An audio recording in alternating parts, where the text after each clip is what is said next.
List जमा भी की गई, वहाँ हमारी जो कैंडिडेट्स थी उनको स्क्रूटनी की डेट भी दी गई और स्क्रूटनी भी की गई। केपी में भी हमारी खवातीन के नामों की लिस्ट भी जमा की गई, स्क्रूटनी की तारीख भी दी गई और स्क्रूटनी भी की गई और स्क्रूटनी की लिस्ट भी इशू की गई। लेकिन जब 13 जनवरी का फैसला आया, जबकि ये सारा कुछ हो चुका हुआ, तो आरओ साहब ने हमारे पेपर्स पे लिख दिया क्योंकि 13 जनवरी का फैसला आ गया है, बल्ला छीन लिया गया है, इसलिए हम आपको बतौर पीटीआई कैंडिडेट नहीं मानते। और आज सारा टाइम ये डिस्कशन हो रही है कि नहीं, पीटीआई तो एक जमात थी।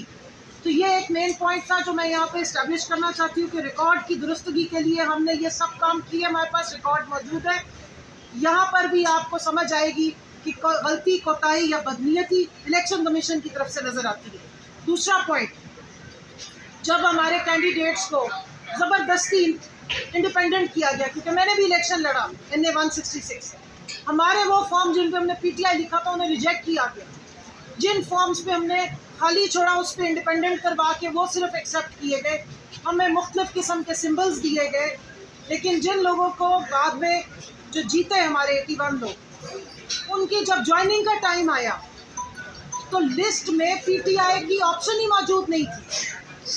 और ये भी बताया गया कि जी आईनी ये ज़रूरत है कि इन्हें किसी न किसी पार्टी को ज्वाइन करना है 3 दिन के अंदर, ये बतौर इंडिपेंडेंट नहीं तो डिक्लेयर हो जाए।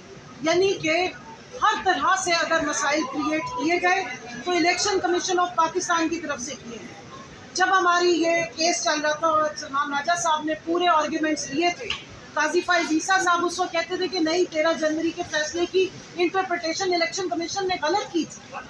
लेकिन मैं हैरान हूँ कि इंटरप्रिटेशन भी गलत की, उसके खिलाफ फैसले भी गलत लिए, हमारे साथ जुल्म ज़्यादती भी की गई।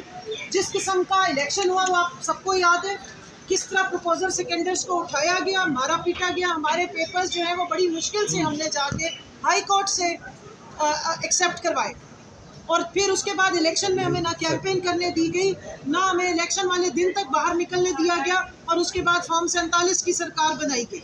उसके बावजूद शदीद डिटाई के साथ आज वो रिव्यू लेकर भी एक पार्टी बन के वही इलेक्शन कमीशन आया हुआ है, और सुप्रीम कोर्ट के एक मेजॉरिटी के फैसले को पता नहीं कौन से ग्राउंड्स हैं जिन पे वो मना करेंगे, ये फैसले जो है नहीं इम्प्लीमेंट होने चाहिए। जी बस आखिरी बात सिर्फ ये है कि इसमें ना पीपल्स पार्टी, ना नून लीग, ना इलेक्शन कमीशन, ये किसी तरह से भी एग्रीव्ड पार्टीज नहीं है।